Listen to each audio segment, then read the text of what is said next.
Anda kembali bersama kami di Selamat Pagi Indonesia. Kembali kami lanjutkan informasi.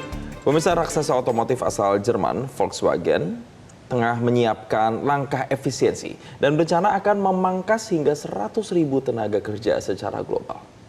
Jadi rencana ini terungkap dalam memo internal yang ditandatangani oleh CEO Volkswagen, Oliver Blume, kepada karyawannya. Jumlah PHK ini melonjak 2 kali lipat setelah sebelumnya belum menyatakan akan melakukan PHK atas 50.000 pekerja di seluruh lini Volkswagen, termasuk mereka Audi dan juga Porsche. Namun Board of Director menyatakan jumlah PHK ini belum cukup untuk melakukan efisiensi operasional pabrik. Dan berdasarkan penelitian yang dilakukan, biaya operasional perusahaan masih 20% lebih tinggi daripada para kompetitor mereka. Apabila rencana ini terrealisasi, maka pengurangan 100.000 tenaga pekerja akan menjadi salah satu restrukturisasi terbesar dalam sejarah otomotif global.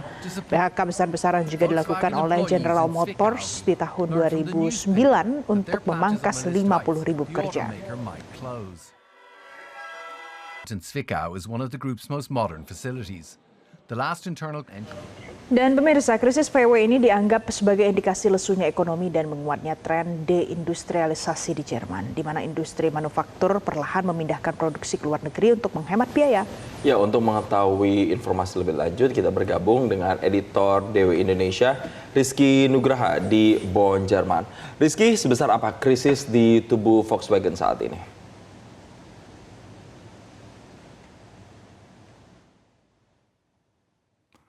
Ya, belum lama ini CEO Volkswagen Oliver Blume mengusulkan pemangkasan sekitar 100.000 lapangan kerja di seluruh dunia, serta penutupan 4 pabrik di Jerman. Angka itu sudah termasuk rencana pemutusan 50.000 pekerja yang diumumkan pada bulan Maret lalu. Kondisi keuangan Volkswagen memang tergolong berat. Blume sudah berulang kali mengatakan PHK massal diperlukan agar perusahaan bisa bertahan. Pekan ini dia secara resmi mengajukan rencana penghematan biaya. Kini keputusan ada di tangan Dewan Pengawas yang akan melakukan pemungutan suara dalam beberapa hari ke depan.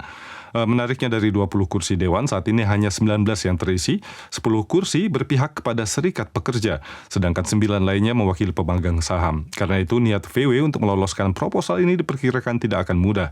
Di Jerman, serikat pekerja memiliki pengaruh yang sangat kuat dan dalam konteks VW, sebelumnya sudah berulang kali berhasil menggagalkan rencana pemotongan lapangan kerja. Kalaupun proposal ini disetujui, negosiasi antara Volkswagen dan serikat pekerja diperkirakan akan berlangsung selama berbulan-bulan atau bahkan bisa bertahun-tahun. Tapi di sisi lain, Volkswagen harus memangkas biaya sekitar 4 miliar euro per tahun jika ingin tetap bertahan hidup. Kemudian seberapa besar arti Volkswagen bagi perekonomian Jerman saat ini?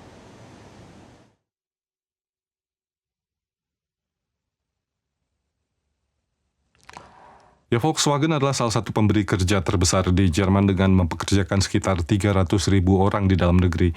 Secara langsung maupun tidak, industri otomotif Jerman menopang sekitar 3 juta lapangan kerja.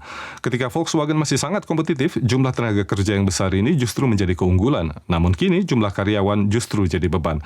Sebagai gambaran, jumlah pegawai Volkswagen jauh lebih besar dibandingkan produsen mobil besar lainnya. Produksi kendaraannya misalnya hampir setara dengan Toyota, tetapi jumlah tenaga kerjanya lebih dari 2 kali lipat. Volkswagen memiliki lebih banyak karyawan dibandingkan Toyota yang mengandalkan lebih banyak pemasok dan menerapkan struktur perusahaan yang lebih ramping. Karena itu, pengurangan tenaga kerja menjadi fokus utama manajemen Volkswagen. Terlebih lagi, karyawan Volkswagen termasuk pekerja otomotif dengan bayaran tertinggi di dunia. Hal ini tidak terlepas dari kuatnya posisi serikat buruh yang selama ini berhasil memperjuangkan kenaikan upah dan berbagai tunjangan. Nah, perekonomian Jerman sendiri memang sedang melambat. Kita juga melihat perusahaan-perusahaan besar lain seperti Mercedes-Benz dan Bosch melakukan penghematan serta pengurangan tenaga kerja. Namun skalanya masih jauh di bawah apa yang kini dihadapi oleh Volkswagen. Ya, Rizky, lalu mengapa krisis yang dialami VW ini justru lebih besar?